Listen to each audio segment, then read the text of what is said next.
તો આજે સોમવાર સાથે શિવરાત્રીનો સંયોગ છે, ત્યારે સૌ કોઈ શિવજીની ભક્તિમાં લીન બની રહ્યા છે, શિવ આરાધના કરી રહ્યા છે। ત્યારે આ તરફ વાત કરવામાં આવે તો પૂર્વ મુખ્યમંત્રી તેમજ સોમનાથ મંદિર ટ્રસ્ટી કેશુ બાપા હાલમાં સોમનાથમાં પહોંચ્યા છે। હાલમાં આપ જોઈ શકો છો કે તેઓ સોમનાથ દાદાની પૂજા અર્ચના કરી રહ્યા છે।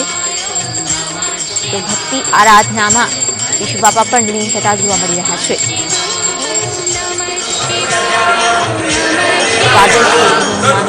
સોમનાથ ધામ છે, અનેરો મહિમા છે સોમનાથ ધામનો।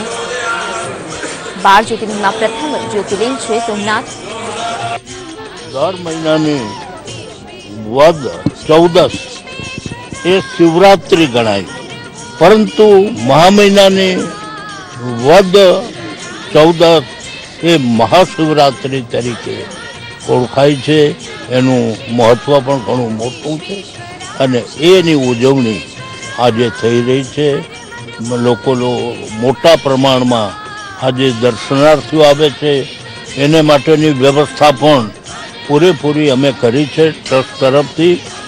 સૌને સરળતાથી દર્શન થઈ શકે, જેને પૂજા કરવી છે એ લોકો પૂજા કરી શકે, એ પ્રકારની વ્યવસ્થા પણ અમે કરી છે। એટલે આજે સૌને આ ટ્રસ્ટના પ્રમુખ તરીકે જે લોકો આ દ્રશ્ય જોઈ રહ્યા છે તે એને નથી જોઈ રહ્યા, એમને બધાને ટ્રસ્ટ તરફથી અભિનંદન છે। ભગવાનના આશીર્વાદ એમના ઉપર ઉતરે।